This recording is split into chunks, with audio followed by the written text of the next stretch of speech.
ગુજરાતના જાણીતા ઉદ્યોગપતિ અને જાણીતા બિઝનેસમેન મગનભાઈ પટેલ સાથે ન્યૂઝ ફોર ઇન્ડિયાએ મુલાકાત કરી હતી અને અયોધ્યામાં રામ મંદિરની પ્રતિષ્ઠા થવા જઈ રહી છે ત્યારે મગનભાઈ પટેલે આપણા જીવનમાં રામાયણનું કેટલું મહત્વ છે તે જણાવ્યું હતું।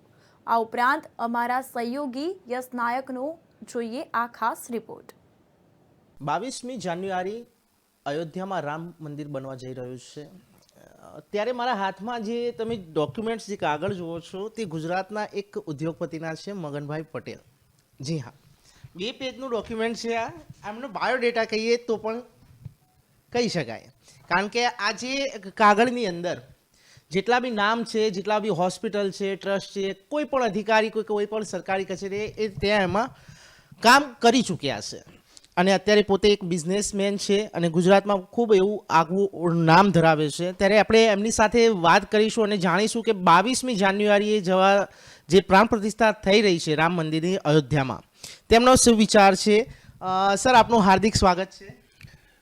મગનભાઈ પટેલ અને ખાસ તો 22 જાન્યુઆરીએ જે આપણી પ્રાણ પ્રતિષ્ઠા, જે રામ માટેની જે આપણું મંદિર બની રહ્યું છે, સન્માનીય વડાપ્રધાન શ્રીએ જે એક એવું જે વિશ્વની અંદર કદાચ શક્ય ના બને એવું આ જે એક પ્રશ્ન અયોધ્યાનો હતો કે જે આજે 490 વર્ષ થયા, આ પ્રશ્ન કોઈને કોઈ સમયે ઝઘડા આ તે કેટલા બધા લોકો શહીદ થયા આના માટે, આવું એક જબરજસ્ત વ્યક્તિત્વ જે આપણે કહી શકાય દરેક સેક્ટરમાં નરેન્દ્રભાઈને આપણે મૂલવવા હોય તો કોઈ સાથે મૂલવી જ ના શકીએ।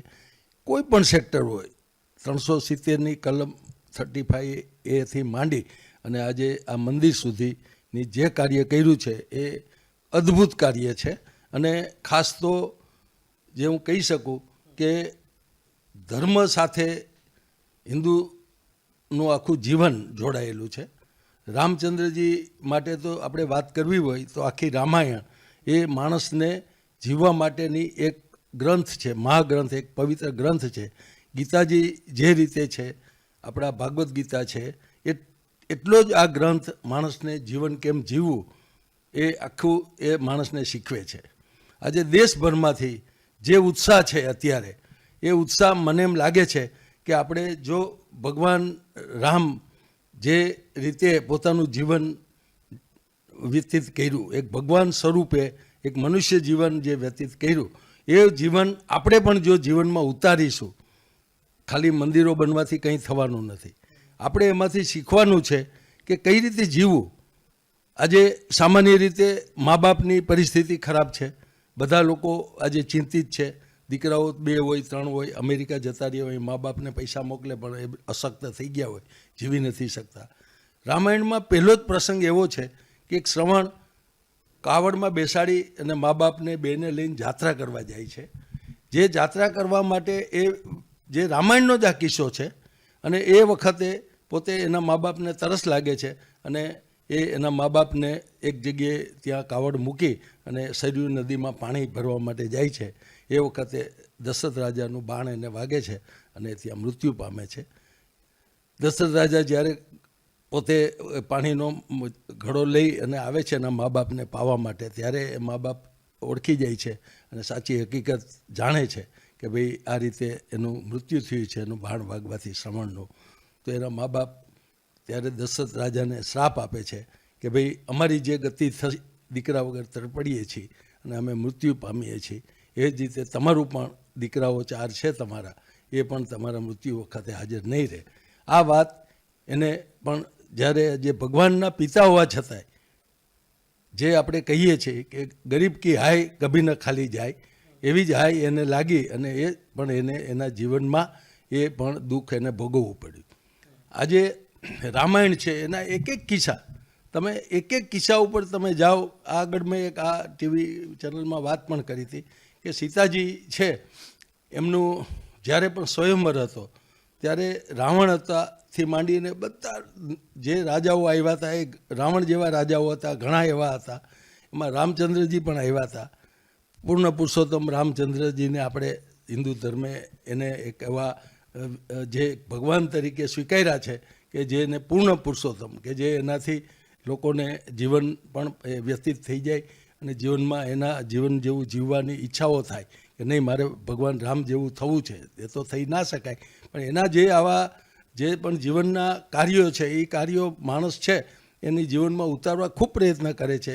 બધા ધાર્મિક પ્રસંગોમાં, આવી રીતના સત્સંગોમાં પણ એ ત્યાં પહોંચવું બહુ અઘરું છે અત્યારનું વાતાવરણ. અને જ્યારે સ્વાર્થી લોકો સત્ય અને અહિંસાથી દૂર રહેવા માંડ્યા છે એ સમયે જ્યારે આપણે નરેન્દ્રભાઈએ આ એક જબરજસ્ત જે મિશન શરૂ કર્યું છે તેનાથી નવી જનરેશન પણ ખૂબ આકર્ષિત થઈ છે.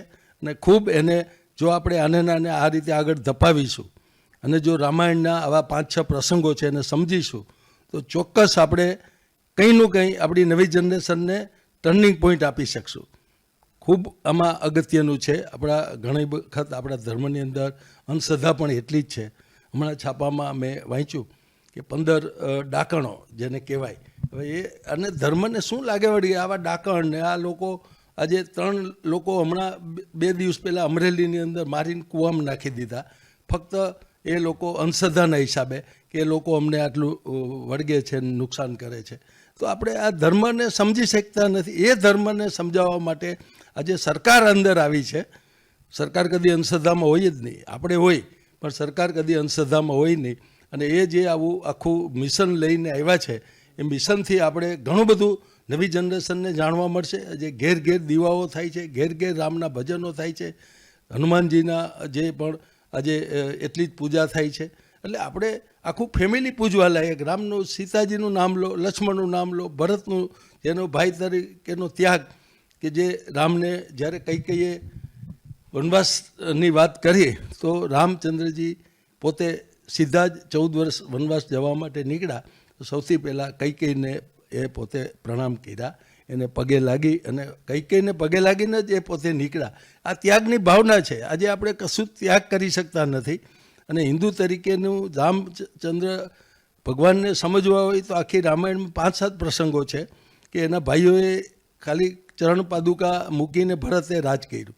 એ રાજગાદી ઉપર બેઠા નહીં ભરત, અને પોતે એ રીતે આખું વનમાં ગયા તો સાથે લક્ષ્મણજી પણ ગયા જોડે કે મારો ભાઈ એકલો છે. એટલે આ ભાઈઓનું પ્રેમ, આજે ભાઈઓ માટે આપણે શું પરિસ્થિતિ ઊભી થઈ છે. કોર્ટમાં જઈએ તો ખબર પડે કે ભાઈઓના જમીનના, જગ્યાઓના, આ તે નાની નાની બાબતના ઝઘડાઓ એ રામાયણ આપણને શીખવે છે. આજે નરેન્દ્રભાઈએ જે વસ્તુ પ્રજા સમક્ષ મૂકી છે એ આખી એ રામાયણ મૂકી છે કે રામનું જે અત્યારે આપણે દેશની અંદર રામ મંદિરો બધા કે બીજા મંદિરો, ધર્મના બધા મંદિરો એકબીજા ઉપર આધારિત છે. આપણે ત્યાં રામ હોય કે કૃષ્ણ હોય કે શંકર હોય, એ હિન્દુ ધર્મના આપણા 3 જે છે એ દેવો છે અને એના પરિવાર છે, એની સાથે જોડાયેલા ધર્મગુરુઓ છે.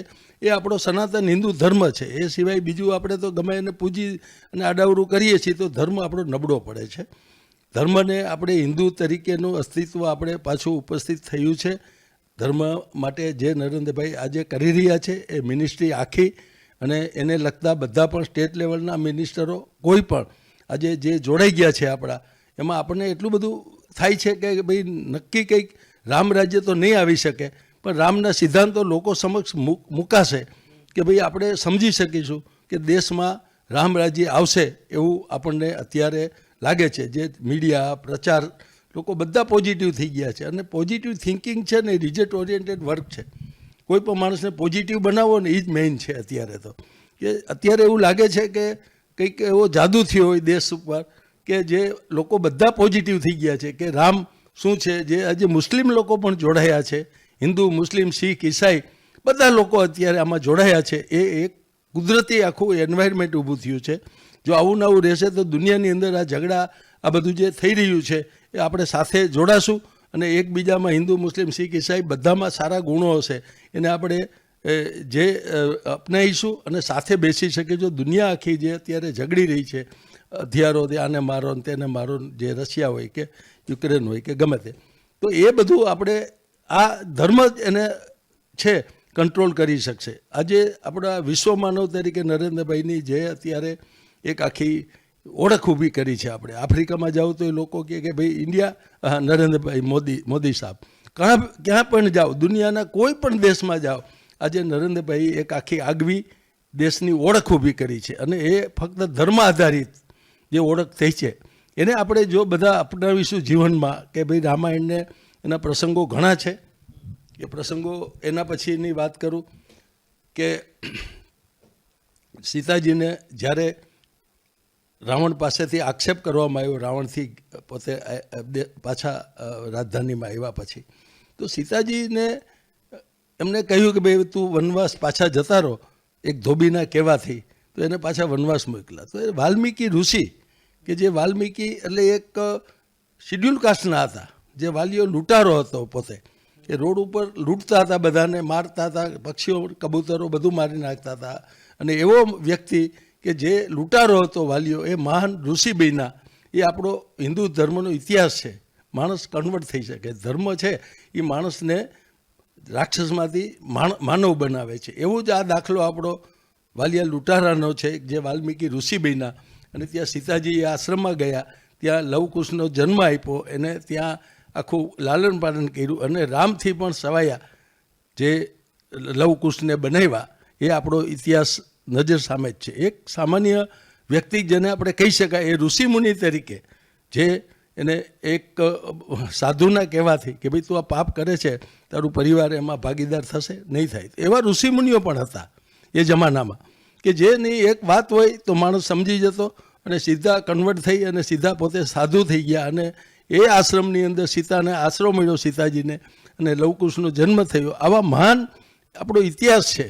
એની અંદર કોઈ પણ માણસને કોઈ સાચા ગુરુ મળે તો એ માણસ એમાં કન્વર્ટ થઈ શકે છે. રામાયણનું દરેકના જીવનમાં શું મહત્વ હોવું જોઈએ? રામાયણના એવા કયા ગુણો હોવા જોઈએ દરેકના જીવનની અંદર, અને શું ઉતારવું જોઈએ?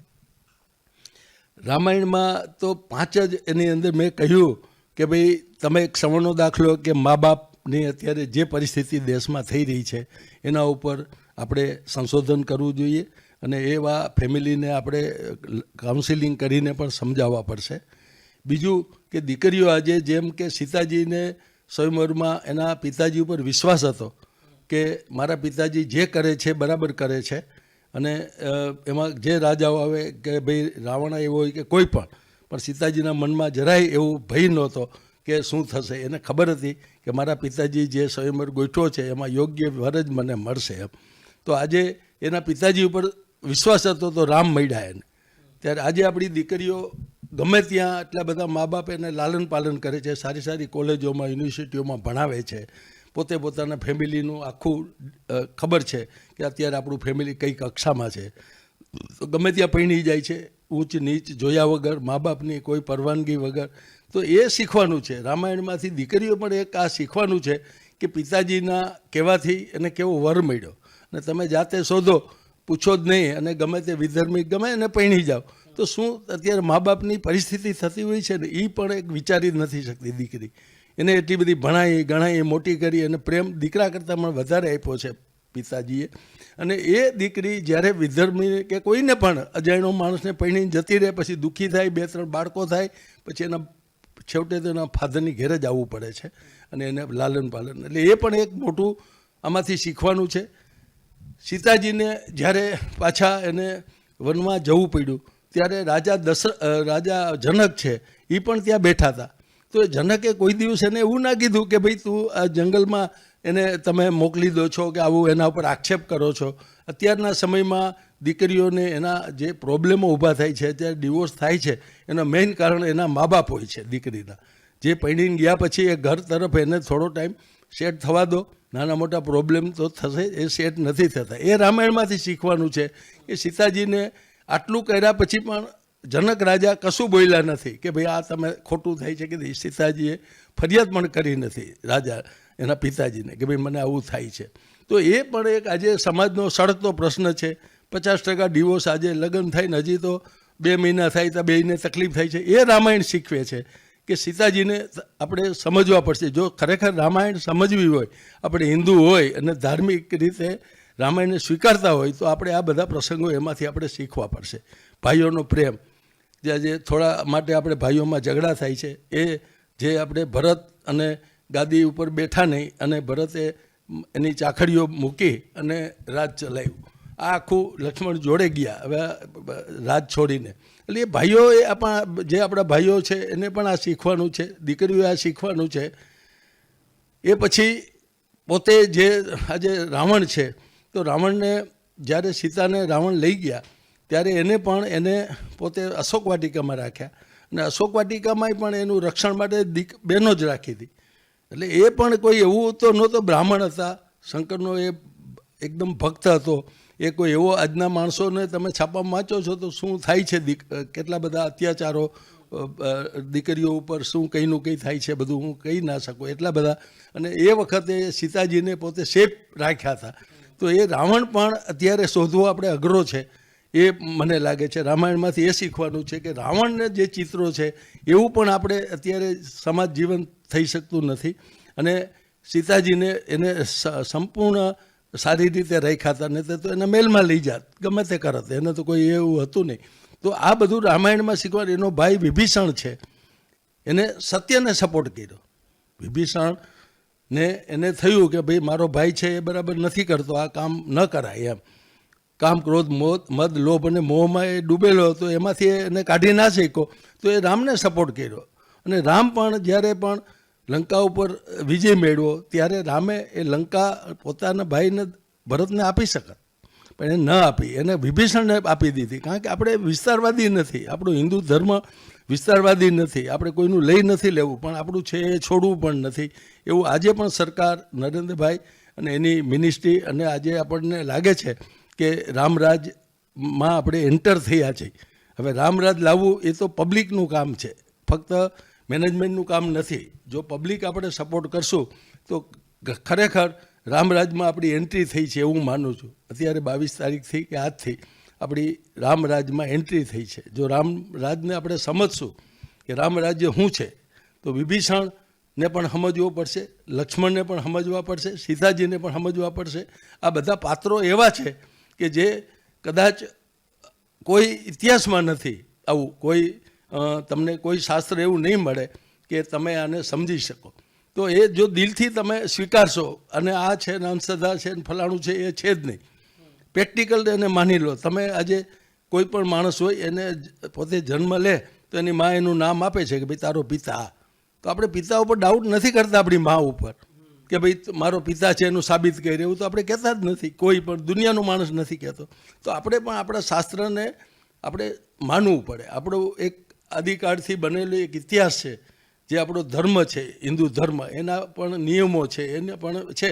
આ થોડું સમય પ્રમાણે અભણ માણસોએ સમજાવવા માટે થોડું શુગર કોટેડ કર્યું હોય કોઈ પણ વસ્તુ, પણ જે ઓરિજિનાલિટી છે એને આપણે સ્વીકારતા શીખશું તો જ આપણે ધર્મને માનશું, તો જ માણસ તરીકે જીવી શકશું. હિન્દુ ધર્મથી ઉપર કોઈ ધર્મ છે જ નહીં. બધા ધર્મ છે એ સત્ય અને અહિંસા ઉપર ફક્ત હિન્દુ ધર્મ છે, અહિંસા શબ્દ કોઈ જગ્યાએ છે જ નહીં. કારણ કે એ બધા માંસાહારી લોકો છે, એને અહિંસા શબ્દ પોસાય જ નહીં. અને ભગવાને મનુષ્યને ટોટલી શાકાહારી બનાવ્યો છે. માણસ છે ને એ શાકાહારી પ્રાણી અને માંસાહારી એટલે કે વેજીટેરિયન, નોન વેજીટેરિયન. એ બધા લોકોમાં ફરક એ છે કે શાકાહારીને રાતે દેખાય નહીં અને માંસાહારીને રાતે દેખાય. સિંહ, વાઘ, દીપડો, ડોગ છે, બિલાડી છે ને રાત્રે દેખાય.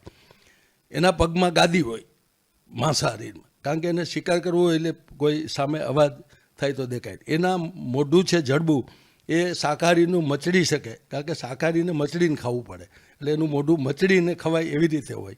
જ્યારે માંસાહારીનું મોઢું પકડની જેમ આમ, કારણ કે કોઈ પણ જે હોય એ શિકાર એ જતો ના રહે, એના ઉપરના 2 દાંત અને નીચેના ખીપા જેવા હોય અને પકડ જેવું હોય, આમ મચડે તો નીકળી જાય. એટલે એ ભગવાને એ જીભથી પાણી પીતું હોય છે અને આપણે હોઠથી પીતા હોય છે. આવી રીતે ભગવાને આખી ડિઝાઇન જ અલગ બનાવી છે. અને માણસો માનતા હોય છે કે માંસાહારી છે નહીં તો કોઈને ખાવા ના મળે તેવું નથી. એક હરણ ખાવા માટે માણસ 25 માણસો ખાઈ શકે, પણ જો હરણને જે પાણી અને ઘાસને જે જોઈએ છે એમાંથી 100 મણ મિનિમમ અનાજ ઉત્પન્ન થાય કે 200 મણ થાય. તો એ છે જ નહીં. જેટલું આપણે માંસાહારી છે એ તો ખોટી માન્યતા છે, એ માણસનો ખોરાક જ નથી. આખી હિન્દુ ધર્મનું આખું શાસ્ત્ર છે, એના ઉપર તો ઘણી બધું વર્ણન કર્યું છે શાસ્ત્રમાં કે એ માંસાહારી છે જ નહીં. એનું આંતરડું જે છે શાકાહારીનું, એ આંતરડું 5 ગણું હોય છે અને માંસાહારીનું એક જ એની હાઇટ હોય એટલું જ હોય છે. એટલે ભગવાને જે આંતરડું આપ્યું છે એને વલોવવા માટે એ પણ એની ડિઝાઇન અલગ છે. એટલે શાકાહારી અને માંસાહારીની ડિઝાઇન જ અલગ છે, પ્રાણી કે મનુષ્ય બધાની. તો એ આપણે બધા હિન્દુ ધર્મ એ સાબિત કર્યું છે. અને હિન્દુ ધર્મ એ દુનિયા આખીને એક ગાઈડન્સ આપનો 1000 વર્ષ આપણા ઉપર બીજાએ રાજ કર્યું, આપણું પરિવર્તન કરીને એક મંદિરો તોડી નાખ્યા, મોઢામાં ગાયનું માંસ ગાલી દીધું, છતાં પણ આજે હિન્દુ ધર્મ દુનિયા લોકો સ્વીકારે છે. મને લાગે છે કે દુનિયાના લોકો એક વખત હિન્દુ ધર્મને ચોક્કસ સ્વીકારશે જો આપણી સાચી વાત અંધશ્રદ્ધામાંથી બહાર કાઢી નાખશું અને સાચી વાત દુનિયા સમક્ષ મૂકીશું. તો આજે જો મુસ્લિમ લોકો પણ આજે જો વોટ્સએપમાં જોઈએ છીએ, હજારો મુસ્લિમોએ સ્વીકાર્યું છે. કારણ કે આમાં કન્વર્ટ થયેલા જ મુસ્લિમો છે. હિન્દુસ્તાનમાં ઓરિજિનલ મુસ્લિમો 5% પણ નથી. મોહમ્મદ અલી જીણા પણ કન્વર્ટ થયેલા છે. ખાલી 5મી પેઢી એની ઠક્કર હતા એ પાનેલી મોટી સૌરાષ્ટ્ર. તો આ રીતે આપણે તમે જુઓ તો બધા લોકો કન્વર્ટ થયેલા છે. કારણ કે એને મોઢામાં ગાયનું માંસ અડાડી દીધું એટલે પછી કોઈ એને સ્વીકારતા નહીં. અને એ રીતે કન્વર્ટ થયેલા છે. હિન્દુસ્તાનના મુસ્લિમોએ હિન્દુ ધર્મને સમજવો પડશે. ભલે એનો મુસ્લિમ ધર્મ પાડે એનો કોઈ આપણને વાંધો નથી, પણ એ હિન્દુ ધર્મનો વિરોધ ના કરે અને હિન્દુ ધર્મ એને સમજશે તો આપણે બધા ભાઈની જેમ રહી શકશું. દેશનો વિકાસ થશે. એમનો પણ વિકાસ થયો છે. આ સરકાર આવ્યા પછી મને ખ્યાલ છે કે મુસ્લિમો આજે રોજગારલક્ષી બન્યા છે. અમે હજારો લોકો સાથે કોન્ટેક્ટમાં છીએ ટ્રેડ ઇન્ડસ્ટ્રીઝમાં. આજે મુસ્લિમો આ જે રીતે અત્યારે સરકાર ચાલી રહી છે એનાથી એને રોજગારી મળી છે અને હિન્દુ મુસ્લિમ સાથે એક બ્રિજ બની છે આ સરકાર. એવું નથી. એટલે લોકો બધા નેગેટિવિટી હોય તો બધું ગમે તે બોલે. તો આ રીતે આપણે ઘણું બધું મેળવ્યું છે. ધર્મને સમજવો એ આપણા સત્સંગો દ્વારા આપણા મંદિરોમાં પણ આજે આપણે એવા સત્સંગો જાય છે. બાળકો સવારે પ્રાર્થના કરે, સવારે બધા ધર્મના લોકો મુસ્લિમો પણ કાયમ એના ધર્મનું જે છે નમાજ પડતા હોય છે. આપણા બાળકોને આપણે શીખવાડ્યું નથી એટલે આપણા નેગેટિવમાં વધારે જતા રહ્યા છે કે ભાઈ આ ખોટું છે. ખોટું ભાઈ ખોટું નથી.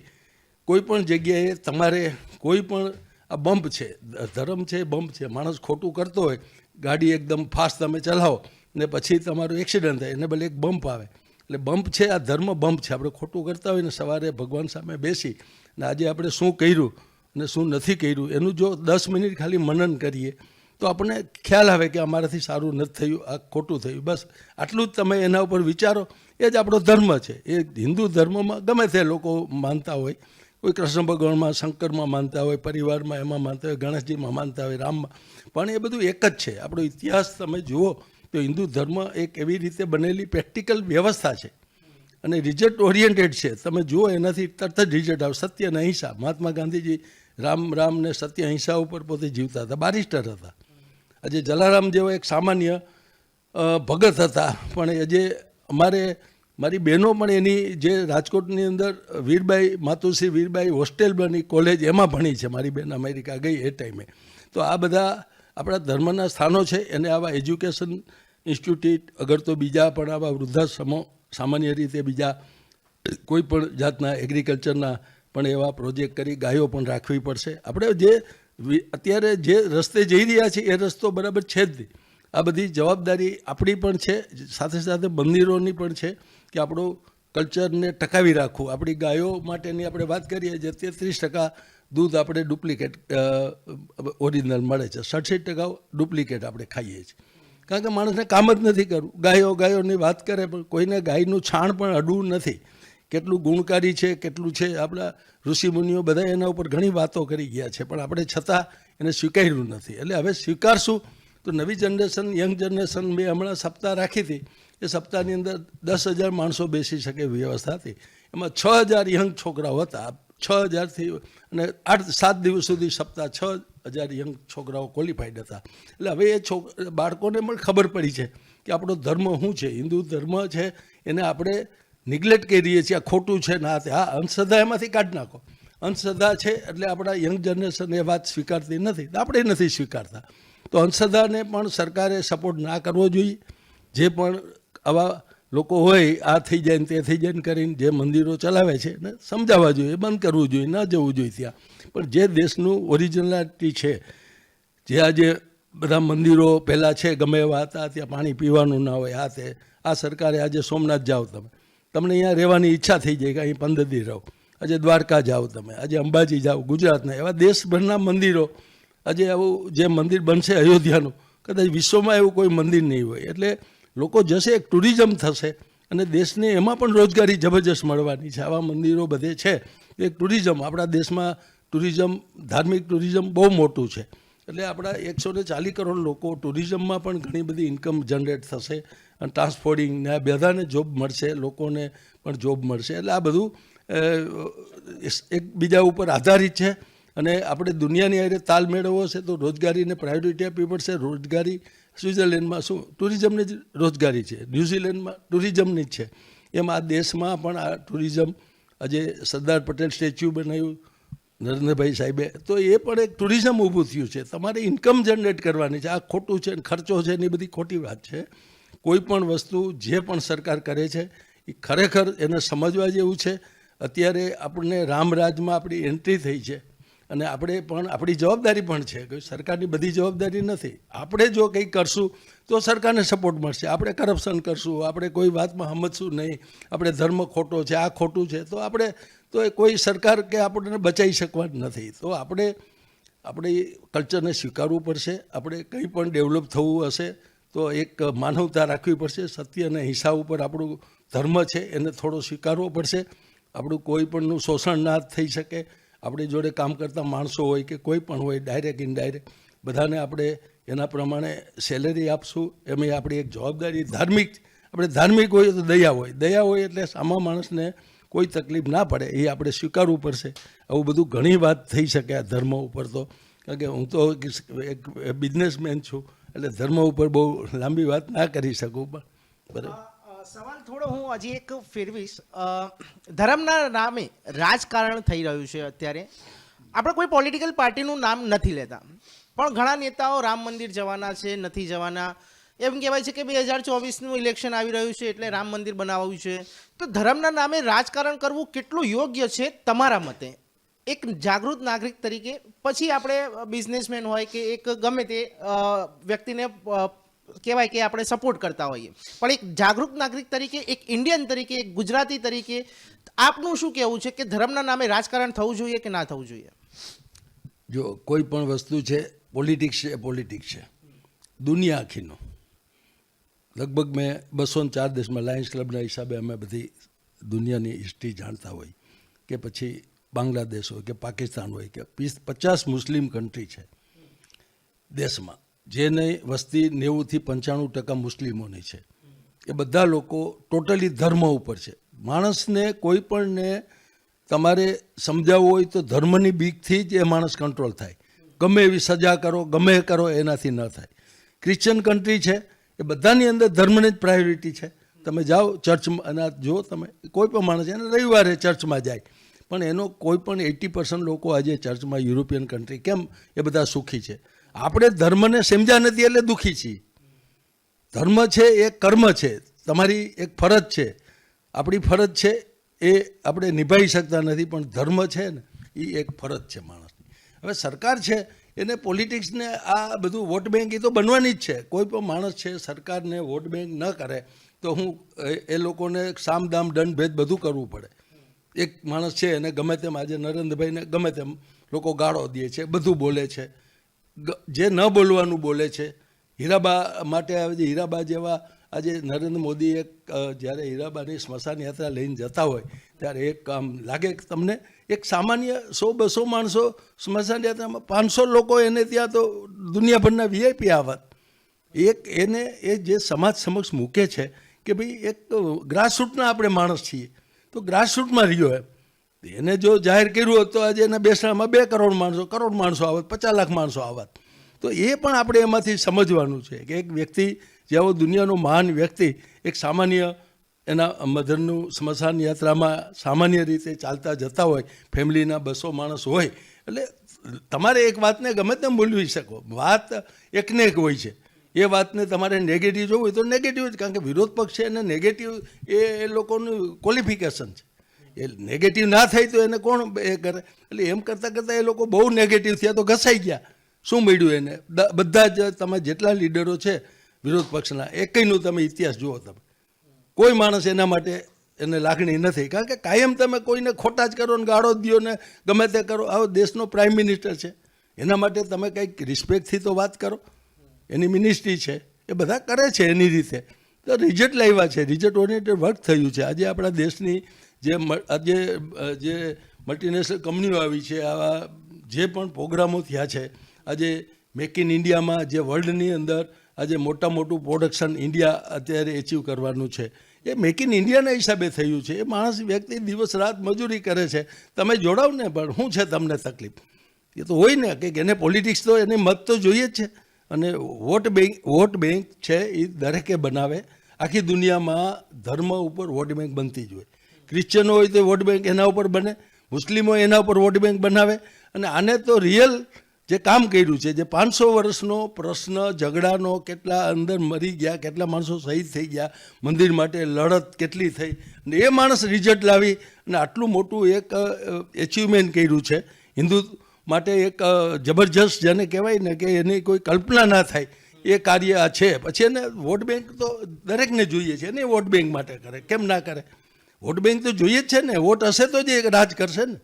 અને વોટ બેંક તો દરેક માણસ કરે છે. હું આજે પોલિટિક્સમાં તો મારે વોટ કેમ જોઈએ, તો મારે ઝૂંપડા પાસે જવું પડે, એને સમજાવવા પડે, ધર્મની વાત સમજાવો. તો વોટ બેંક તો કોઈ પણ પોલિટિક્સ એટલે વોટ ઉપર જ ચાલે છે. એ કોઈ તમે ગમે એટલું સારું કામ કરો તો પબ્લિક તમને સ્વીકારે નહીં. એની પણ પોલિટિકલ્સની સિસ્ટમ હોય છે, એ સિસ્ટમ પણ હોય. પણ આફ્ટરઓલ તો પ્રજાના હિતની વાત હોય તો આપણે સ્વીકારવી પડે કે પ્રજાના હિતની વાત છે. વોટ બેંક તો હોય જ. પોલિટિક્સ એટલે વોટ ઉપર તો ચાલતો હોય. દુનિયાભરનો પોલિટિક્સ, અમેરિકાનો પોલિટિક્સ હોય કે યુરોપનો હોય કે પછી મિડલ ઇસ્ટનો હોય, દરેક વોટ બેંક ઉપર ચાલતો હોય. દુનિયાની અંદર હવે લોકશાહી દેશો રહ્યા નથી. આપણા જેવા દેશો ખાલી 40-50 છે, બાકી તો ડિક્ટેટરશીપ છે. ત્યાં વોટ બેંક, ત્યાં ઇલેક્શન થતા હોય છે તો ઇલેક્શન ખાલી નામના થતા હોય છે. એ કોઈ મત આપવા જઈ ના શકે એવા લોકશાહી દેશો છે. ફક્ત 40 કે 50 યુરોપિયન અને આપણા જેવા દેશો છે જ્યાં લોકશાહી છે. બાકી તો લોકશાહી છે જ નહીં. અને લોકશાહીમાં જે માણસને સ્વીકાર્યા છે, લોકોએ સ્વીકાર્યા છે. આજે નરેન્દ્ર મોદી અને એની ટીમને આપણે સ્વીકાર્યા છે, ભાજપને સ્વીકાર્યું છે આપણે. એની કારણ છે કે વિશ્વ હિન્દુ પરિષદ પણ એ આજે સનાતન ધર્મને ટકાવવા માટેની વાત છે. આજે RSS પણ ભારત દેશમાં કાયમ દેશના હિતની જ વાત કરતું હોય છે અને કદી કોઈ નેગેટિવ વાત નથી કરી. તમે આજ સુધી તમે એની વાત સાંભળો, હું કોઈ એમનો બચાવ નથી કરતો. મોહન ભાગવતને તમે સાંભળો, મેં ઘણી વખત સાંભળ્યા છે.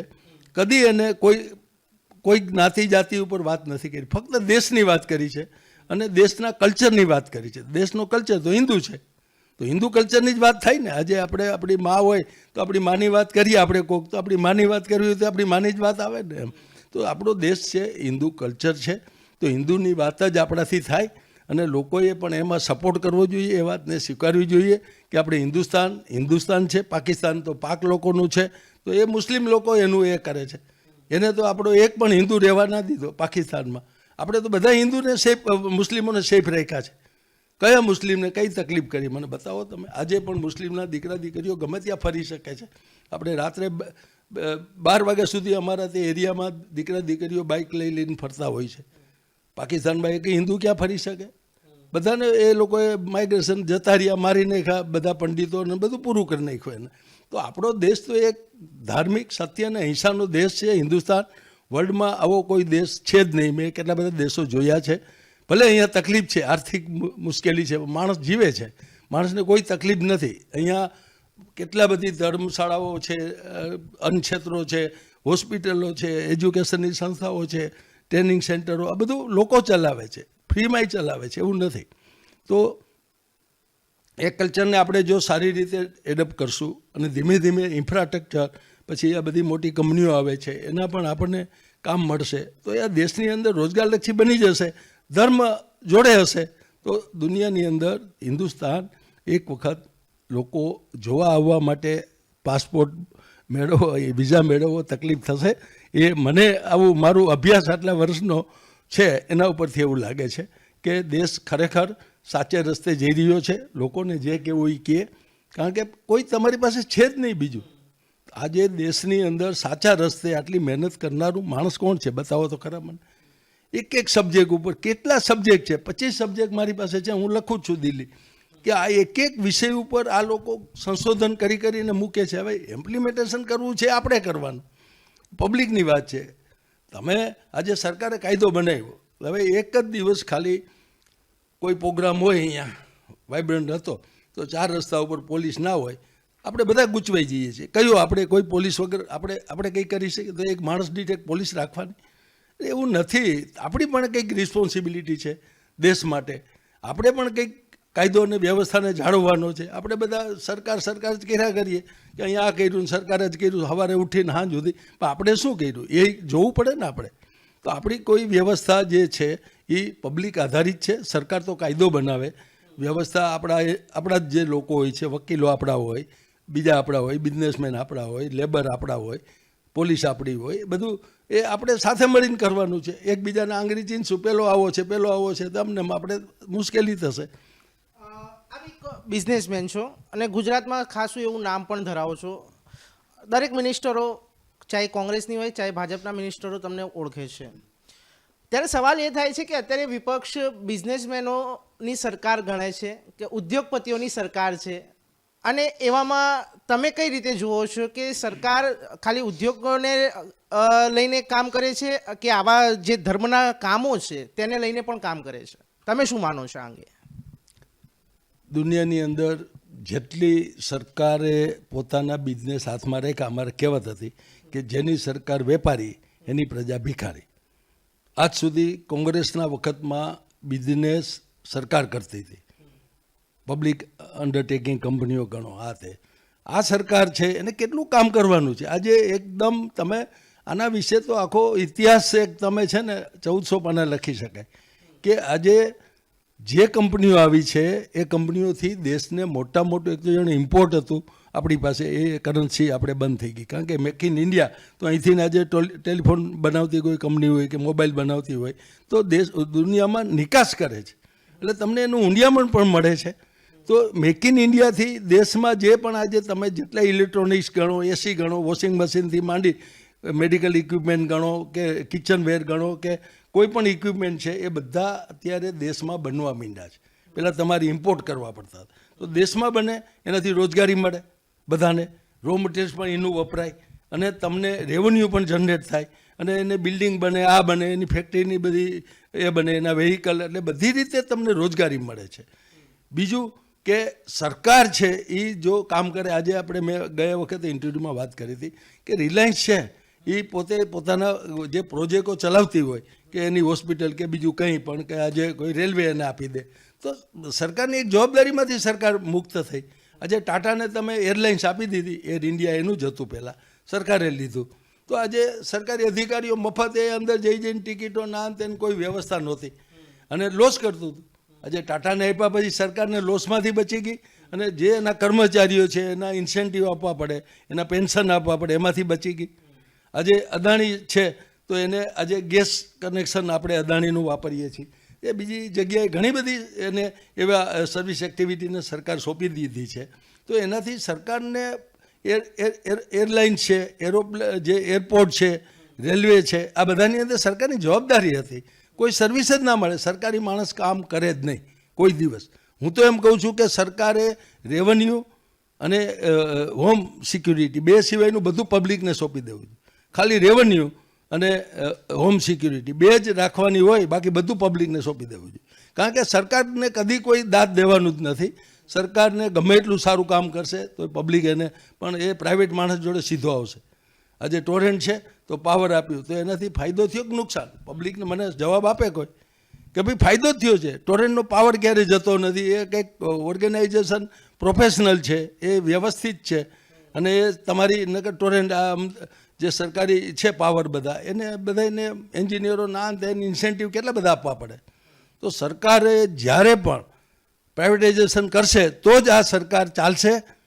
આ નહીં ગમે તે સરકાર હશે દુનિયાની, પ્રાઇવેટાઇઝેશન કરશે તો એને રેવન્યુ મળશે અને સરકારની લાયબિલિટી ઓછી થશે.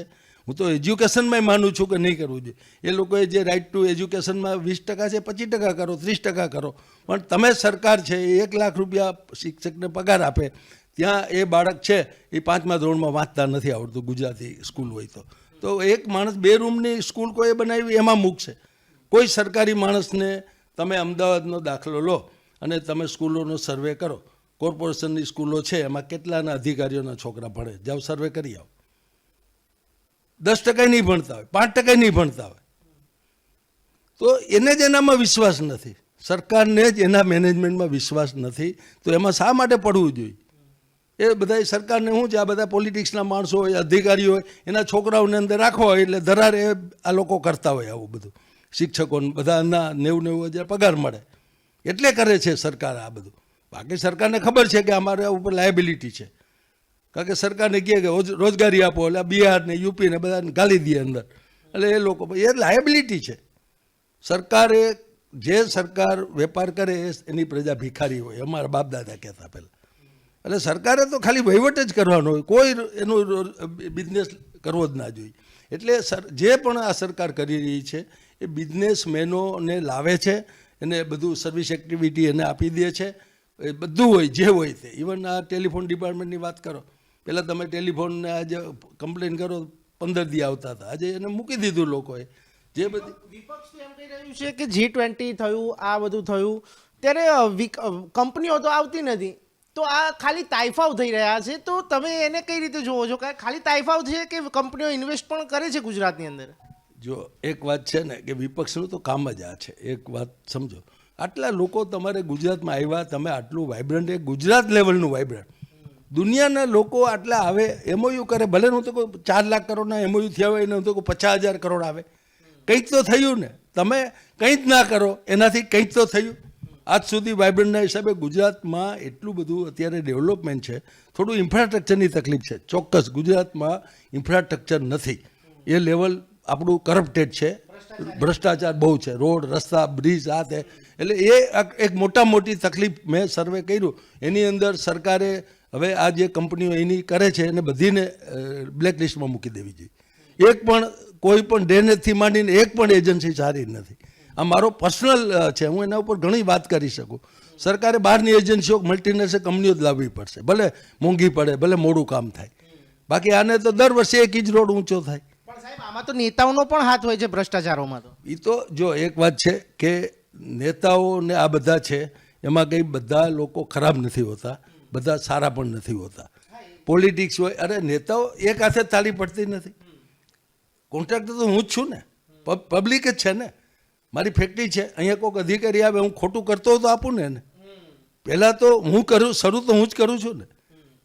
કોઈ પણ આજે કોઈ પણ હોય, પબ્લિક જ શરૂ કરે છે. ભ્રષ્ટાચાર કરપ્શન શરૂ ક્યાં થાય? બોલો એકલે હાથે કરે? 2 હાથે તાળી પડે ને, એક હાથે પડતી જ નથી. આના તો અમે બહુ ઊંડા ઉતર્યા છીએ ભાઈ. જવા તો આ બધી વાર્તાઓ છે. સૌથી વધારે લોકો પોતે અધિકારીઓને ફોડે છે, એને સરકારને ગમે એમ કરીને ખોટું કરતાં શીખવે છે. લોકો ન કરે તો આ બદલી કરી નાખીશ, આમ કરીશ, તેમ કરીશ. પબ્લિક આવું અધિકારીઓને કહેતી હોય છે. તો એ બધું જે છે એ માણસને જે આ ધર્મ છે એ સમજશે કે મારો ધર્મ શું છે. પૈસા ગમે એટલા મૂકી જઈશ, એના છોકરાઓ એને કંઈ છે ને, અમે એટલે બધું જોયું, ભ્રષ્ટાચારના કરનારના છોકરા છે ને એવા જ થાય છે, એનું ફેમિલીમાં કકરાટ જ હોય છે. મેં બધું સર્વે કર્યું છે. અને એ ભ્રષ્ટાચાર છે એ પબ્લિકનો ભ્રષ્ટાચાર છે. તમે ના ભ્રષ્ટાચાર કરો તો લ્યો, મારે ત્યાં એ ફેક્ટરીમાં જ્યાં પૂછો તમે, આજે 50 વર્ષ થયા, મારે અહીંયા હજી સુધી મેં 1 રૂપિયો કોઈને આપ્યો નથી. અને મારો રેકોર્ડ બરાબર છે, હું કોઈ બીવડાવવાની વાત નથી કરતો. મારો રેકોર્ડ તમે રાત્રે 12 વાગે ચેક કરો, એક પણ રેકોર્ડમાં ભૂલ નહીં હોય. મેં મિનિમમ વેજી 7 તારીખે પહેલાં પગાર થઈ જાય, કોઈ પણ પાર્ટીનું પેમેન્ટ મારું નિયમિત હોય, સરકારી ડ્યુઝ બધા મારા ભરાઈ જાય, ઇન્કમ ટેક્સ ટાઈમે ભરાઈ જાય, GST મારો કોઈ ડ્યુ નથી થયો. તો તમે ચોખ્ખા રહ્યો ને, કોઈ ભ્રષ્ટાચારમાં જોડે કોઈ રૂપિયો માગતો નથી. આવો તમે જોઈ જાઓ રેકોર્ડ, ગમે તે આપ લઈ આવો, તમે જોઈ જાઓ. 50 વર્ષમાં મારા એક મેનેજરને પૂછો. તમે એક જ વસ્તુ ખોટું કરવું છે, આપણે એને સરકારને દોષ દઈએ છીએ. મારે કેમ નથી આપવા પડતા? બીજા કે બધા આજે કોઈ તમે માનસો નહીં, 40 ઇન્સ્પેક્ટરો આવતા હતા. નરેન્દ્રભાઈ અત્યારે ઓનલાઈન એટલું બધું સરસ કરી દીધું, બધા ચલણો રિટર્નો. આજે કોઈ અધિકારીને પૈસા ના મળે એવી પરિસ્થિતિ થઈ ગઈ છે. થોડા પ્રોબ્લેમો છે એ સોલ્વ થઈ જશે. આજે અધિકારીને પૈસા નથી મળતા. અત્યારે તો સરકારમાં લોકો એટલે જ નથી જતા કે ભાઈ અહીંયા તો હવે કરપ્શન બંધ થઈ ગયું, કારણ કે ઓનલાઈન બધું થઈ ગયું. તમે રિટર્ન ભરો, ચલણ ભરો, તમારું એસેસમેન્ટ ઓનલાઈન, બધું ઓનલાઈન. પાર્ટીની ખબર જ ના હોય અધિકારીને કે કઈ પાર્ટી છે, એમને ઓનલાઈન જ એસેસમેન્ટ થઈ જતું હોય. ક્યાં પૈસા મળે? એટલે ઘણું બધું અમારે ત્યાં કેટલા 40 ઇન્સ્પેક્ટર આવતા, અત્યારે કોઈ નથી આવતું. અત્યારે કદાચ ફેક્ટરી ઇન્સ્પેક્ટર ક્યારેક મહિને બિચારો આવે, એ બધી સહી કરીને જતો રહે જોઈને, બરાબર. એને કોઈ દિવાળી હવે આપતા હોય 2-5 હજાર, તો એ કંઈ એવી આશા રાખીને તો આવતો જ નથી. બીજી હવે એ બધા સમજી ગયા છે આ બધી વાર્તાઓ ખોટી છે. અમે તો 60 વર્ષથી બિઝનેસ કરીએ છીએ, અમને ખબર છે ભ્રષ્ટાચાર. 40 ઇન્સ્પેક્ટરો આવતા, અહીંયા અમે ઇન્સ્પેક્ટર આવે તો માણસો આગા પાછા થતા હોય. એક્સાઇઝવાળો આવે ને કસ્ટમવાળો આવે ને આ આવે ને મિનિમમ વેજીસ ને ફલાણું ને, અહીં ઇન્સ્પેક્ટરોમાંથી ને આ મેં જ રજૂઆત કરેલી કે ઇન્સ્પેક્ટર રાજ નાબૂદ કરો. એ મારો પહેલું મિશન હતું અને સરકારે ખૂબ મને વાજપેયી સાહેબ વખતે ખૂબ સપોર્ટ મળ્યો એમાં. એના માટે અમે કેટલી યુનિયનો જોડે પણ મિટિંગો કરી, નેશનલ લેવલના યુનિયનો જોડે મિટિંગ કરી. એટલે આ બધી વાતો ખોટી છે. આપણે એક જ વસ્તુ છે કે વિકાસ થઈ રહ્યો છે તો વિકાસમાં સપોર્ટ કરવો જોઈએ. ભ્રષ્ટાચાર એ પબ્લિકનો પ્રશ્ન છે, અધિકારીઓનો નથી. પબ્લિક કરે ભ્રષ્ટાચાર, ખોટું કરે, એ લાખ રૂપિયાનો ફાયદો કરીને 10,000 આપે પબ્લિક, તો કેનો વાંક છે? 90,000 તો પબ્લિકને ફાયદો છે, ઓલો 10,000 લઈ જાય છે. તો જે છે ભ્રષ્ટાચાર એ પબ્લિકમાંથી શરૂ થાય છે. કોઈ પણ કોન્ટ્રાક્ટર હોય, કોઈ પણ હોય, મેડિકલ સાઇડ હોય, એજ્યુકેશન સાઇડ હોય, કોઈ પણ સાઇડ હોય, ખોટું કરવું છે એટલે આપણે ભ્રષ્ટાચાર કરીએ છીએ. શરૂ તો આપણાથી જ થાય છે ને, પછી પેલો માણસ આવે છે. એક હાથે તાળી પડતી નથી. એટલે એવું નથી, આમાં બહુ ડીપ આપણે જવું પડે. અને ઘણી વખત દરેક વસ્તુમાં આપણે પરફેક્ટ કોઈ પણ વ્યક્તિ હોઈ ના શકે. અધિકારીઓ પણ, હું આટલા બધા અધિકારીઓને મળ્યો છું, એટલી બધી મને સપોર્ટ કરે છે. દિલ્હી છે, કેબિનેટ સેક્રેટરીથી માંડીને અહીંના બધા અધિકારીઓ છે, બધા આઈએસ અધિકારીઓ, એટલે બધા મિટિંગમાં એટલા બધા પોઝિટિવ હોય. આપણે લઈને જઈએ તો બિચારા રાજી થાય, આપણે બોલાવે, આપણી જોડે વાત કરે, ચીત કરે. એવું નથી, નીચે થોડું હોય. હવે એ બધું રહેવાનું છે. એ કંઈ આપણે દેશ કોઈ દુનિયા આખી એ રીતે ચાલે. અમેરિકામાં થતું નાના બેઝ ઉપર કદાચ ઇન્ડિયામાં વધી ગયું છે, તો પણ એ એક પાર્ટ ઓફ પ્રોસેસ છે. આપણે આપણા ફાયદા માટે કરીએ. કોઈ તમને ખોટી રીતે લાવો મારી પાસે, જો તમને કોઈ અધિકારી ખોટી રીતે તમારી પાસેથી પૈસા માગતો હોય તો હું તમને મદદ કરું. કોઈ નહીં કરે. એક વાત સમજી લો, હું ખોટું કરું છું 100 રૂપિયાનું, એમાંથી મારે 10 રૂપિયા આપવા છે, અને એ પાછો ગામને કહે છે કે મેં ભ્રષ્ટાચાર આ બધા છે અધિકારીઓ. એટલે તું પહેલાં શરૂ તો તારાથી થાય છે, બરાબર. એટલે આવું છે બધું. છેલ્લો પ્રશ્ન સર, બાળકો આજે આપણે રામ મંદિરથી શરૂઆત કરી, બાળકો આજે જે રીતે જે રસ્તે ખોટા રસ્તે જઈ રહ્યા છે, ડ્રગ્સ લઈ રહ્યા છે, તે બીજા કઈ નશીલી પદાર્થોના ગેરમાર્ગે જતા રહ્યા છે, તો તેને શું કહેશો? તેવા લોકો, બાળકોને અને મા બાપને શું મેસેજ આપશો એક રામાયણના માધ્યમથી? અને મહાભારત એવું એકલું નથી કે રામાયણ એક ગ્રંથ, મહાભારત હોય કે દરેક હિન્દુ ગ્રંથો છે આપણા જે મોટા મોટા, તેવા લોકો મા બાપ અને રામાયણ, કારણ કે કોવિડની અંદર આપણે જોયું કે સરકારે રામાયણ અને મહાભારત ચાલુ કરી હતી, ત્યારે બધાએ એક વર્લ્ડ રેકોર્ડ સર્જાયો હતો. ત્યારે તેવા મા બાપ અને બાળકોને શું મેસેજ આપશો? આજે ખરેખર તો જે આપણી આશ્રમ શાળાઓ હતી, હું તમને દાખલો આપું કે આપણી કોઈ પણ, અમે નાના હતા ત્યારે અમારી જે ગોંડલ સ્ટેટ એટલે સારામાં સારું એજ્યુકેશન ગણાતું, અને સ્કૂલોમાં અમારા જે ટીચરો હતા એ ત્રિવેદી સાહેબ એટલે મગનભાઈ ત્રિવેદી બ્રાહ્મણ હતા, બીજા ટીચરો બ્રાહ્મણ હતા. અને એ લોકો શું છે કે હું અત્યારે કોઈ જ્ઞાતિવાદ ઉપર વાત નથી કરતો, પણ હું એટલા માટે કહું છું કે એ લોકો ક્વોલિફાઈડ હતા અને ખૂબ એ લોકો વાતને સમજતા હતા. તો અમને અઠવાડિયામાં એક વખત પોતે કાઉન્સિલિંગ કરતા અમારું, અને એ બધી અમને ધર્મ સમજાવતા. પછી સેલ્ફ મેડ બનો, એટલે અમારી ત્યાં અમારી પેન્સિલ, રબર, ચોપડીઓ બધું, અને એક સાધન સામગ્રી માટેનું એક ત્યાં અમને ચાલુ કર્યું બિઝનેસ એવો નાનો ટ્રેડિંગ. એટલે અમે બહારથી ધોરાજીથી લાવીએ, વેચીએ, એટલે અમને એ પણ આવડ્યું. પાછળ શાકભાજી વાવતા, તો ગામની અંદર અમે શાકભાજી પણ વેચવા જતા, બેઝિકલી રેટીઓ કાઢતા. સવારે પ્રાર્થના પણ સરસ હોય બધી ભગવાનની. તો એ બધું જે કલ્ચર છે આપણે ભૂલી ગયા છીએ. અને તકલીફ એ છે કે આપણી જે કલ્ચર છે એનો વિરોધ કરીએ છીએ. આ બધું ખોટું છે, આ બધું ખોટું છે. આજે દીકરીઓને ભણવાનું હોય, તમે 5 સ્ટાર હોટલ જેવી સંસ્થા બનાવો, હોસ્ટેલ એવી હોય, કોલેજ એવી હોય, એને શું છે એ તમે શીખવતા જ નથી. આજે યુરોપિયન લોકો, અમેરિકનો છે, એના બાળકો આજે મારે ત્યાં આવે જ છે. મારે અત્યારે બહેનો બધી આવી છે. એ લોકોને ખાલી પાણી પીવાનું આપણે કહીએ ને તો નોકરને બદલે પોતે ઊભી થઈને આપી દઈએ. 70 વર્ષની મારી બહેનો છે, પણ આપણા લોકોને એ નથી. એટલે આપણે જે સંસ્કૃતિ, સંસ્કાર જ નથી. એ સંસ્કારને એટલે ભૂલી ગયા છીએ કે ધર્મ ભૂલી ગયા છે.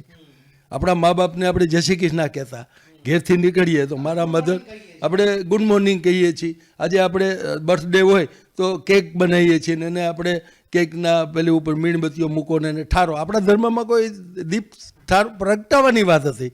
એટલે આપણી જે પીઝા ખાવ ને આ ખાવ ને ફાસ્ટ ફૂડ ખાવ ને, એટલે આપણે શું છે શરૂ જ આપણે કર્યું. ધર્મને આપણે જો સાચવશું, ધર્મ છે એ તમારે ખોટો છે ને સાચો છે ને એ કંઈ છે જ નહીં. ધર્મ એ ધર્મ છે અને ધર્મ જીવન માણસ દરેક પોતાના બાળકને ધાર્મિક થવા માટેની એના માતા પિતા ઈચ્છા રાખતા જ હોય કે આરો ધર્મમાં જાય તો આ દારૂ પીતો બંધ થાય, આ ધર્મમાં જાય તો સારો સત્સંગ મળશે.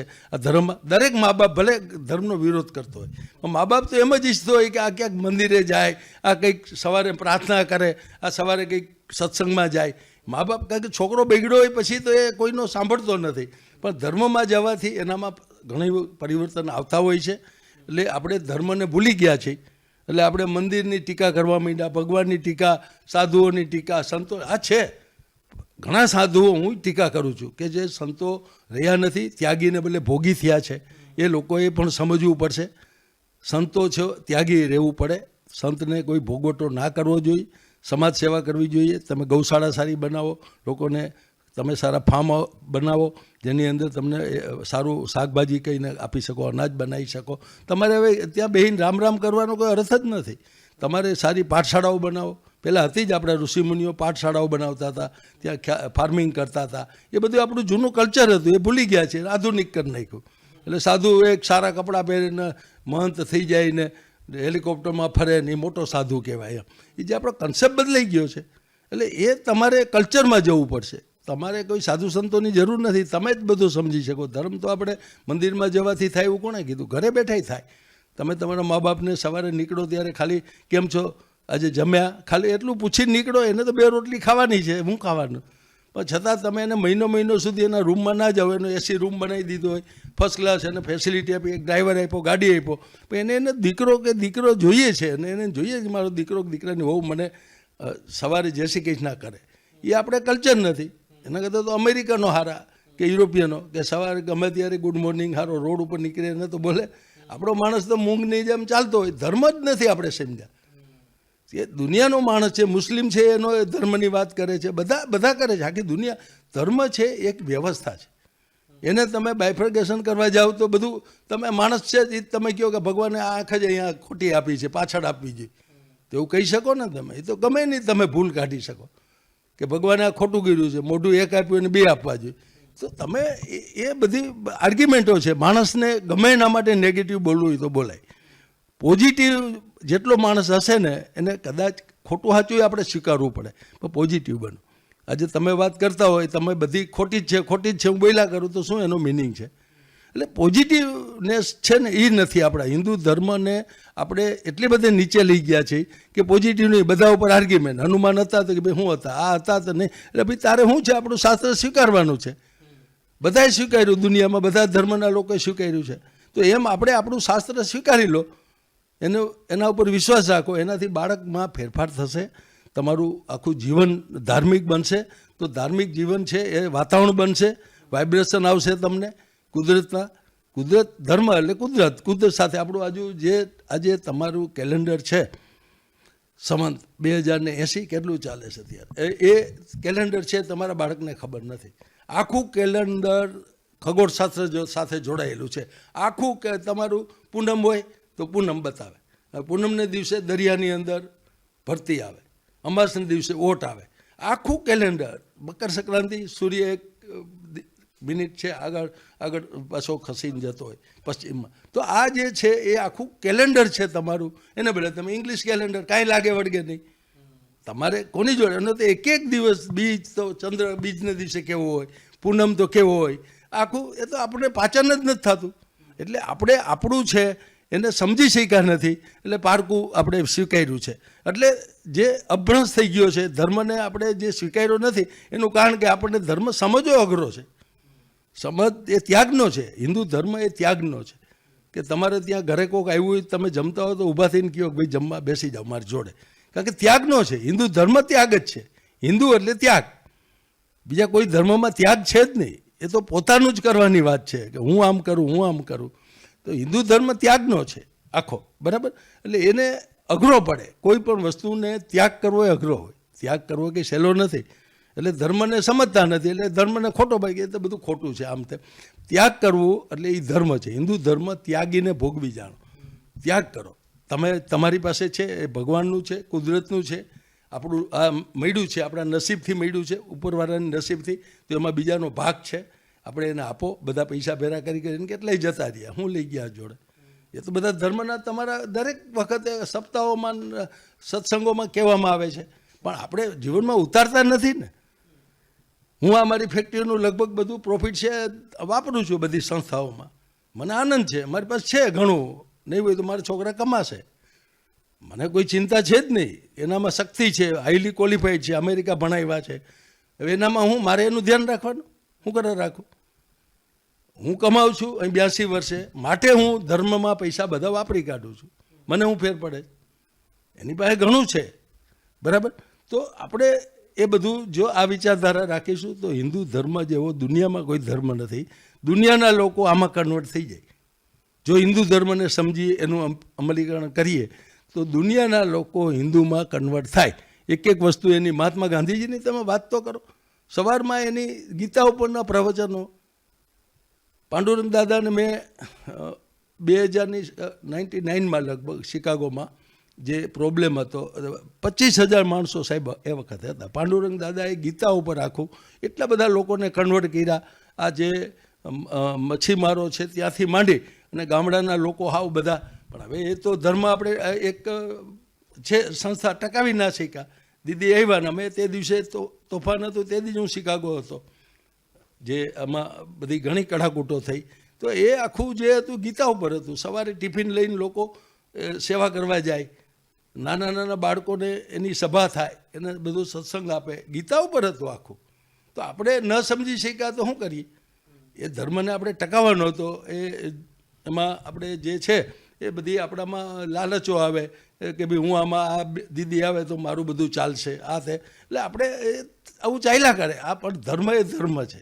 જે પાંડુરંગ દાદાને જે કર્યું, અગર તો જે પણ છે, આજે રમેશભાઈ ઓઝા છે તો સરસ આજે સંસ્થા ચલાવે છે, સાંદીપની આશ્રમ ફર્સ્ટ ક્લાસ ચલાવે છે. તમે જાઓ ત્યાં એકદમ અપ ટુ ડેટ ચાલે છે. ત્યાં છોકરાઓ ભણે છે, અંગ્રેજી મીડિયમ છે, સંસ્કૃત છે, ગુજરાતી મીડિયમ છે, ત્યાં સરસ ગૌશાળા બનાવી છે, એની રીતે કરે છે. એટલે એવું નથી, આવા હજારો આપણી પાસે ઋષિમુનિઓ છે, વક્તાઓ છે, આવા સેવાકી માણસો છે, પણ આપણે ત્યાં જતા નથી, એટલે જોતા નથી. આપણે બધાને એક લાકડી હાંકીએ છીએ. છે એમાંય પણ છે બધા આવા સાધુઓ સંતો, બધા ત્યાગી નથી. હું એનો કાયમ વિરોધ કરું છું. ભાઈ તમે ત્યાગી બનો, તમે સમાજ માટે કરો. રમેશભાઈ ઓઝા કથામાં ઘણી વખત મારે એક વાત થઈ એના બ્રધર જોડે કે આપણે અમદાવાદમાં સંસ્થા બનાવી, પણ રમેશભાઈનો કાયમ નિયમ ભાઈશ્રીનો કે ભાઈ સંસ્થા તો બનશે, બરાબર, સંચાલક સ્થાપક તો બની જઈશું, પણ સંચાલક નહીં બની શકી. એને અનુભવ કે 10 સંસ્થા બનાવી શકે રમેશભાઈ જે છે, એની પાસે એટલી તાકાત છે, બધું એના એટલા ફોલોઅર છે, રિલાયન્સ એનું ફોલોઅર છે, ટાપરિયાનું ફોલોઅર છે, તો એ બનાવી શકે ને. પણ એ એમ કહે છે કે મારાથી વહીવટ ના થાય એટલે હું નથી કરતો. એટલે એવું નથી. આવા ઘણા સંતો છે જે એને સાપુતારામાં પણ એક સરસ શાળાઓ બનાવી છે અપ ટુ ડેટ. એ આખો વહીવટ ત્યાંથી થાય છે. એટલે આપણે જે શું કરે છે એ કદી જોયું નથી. બધાને આપણે ક્યાંક નકામા છે તો ના ચાલે. તમે જાઓ તો ખરા ક્યારે, તમે એની સંસ્થાઓ જોવા જાઓ. આવા આપણા સેંકડો આવા ત્યાગી લોકો છે જે પોતે પોતાની સેવાઓ કરે છે, આવી એજ્યુકેશનમાં, હેલ્થમાં, આવી સામાજિક, આવી રીતે ઘણા છે. એવું તો જ આ દેશ ચાલે છે એના ઉપર, બરાબર. ચોક્કસપણે અત્યારે આપણી સાથે આ જોડાયા હતા મગનભાઈ પટેલ, જે ગુજરાતના ઉદ્યોગપતિમાં નામ ગણાય છે એમનું. ત્યારે દરેક રામાયણ અને જે બાળકોના સંસ્કારને બિઝનેસ ઉપર બધી વાત આપણને ડીપમાં જઈને કહી છે. ત્યારે દરેક લોકોએ, મા બાપે પણ અત્યારે હવે સમજવું પડશે કે આપણા ગ્રંથોની અને આપણા સંસ્કૃતિની આપણે કાળજી રાખવી પડશે. કેમેરામેન સુમિત સાધુ સાથે યશ નાયક, અમદાવાદ.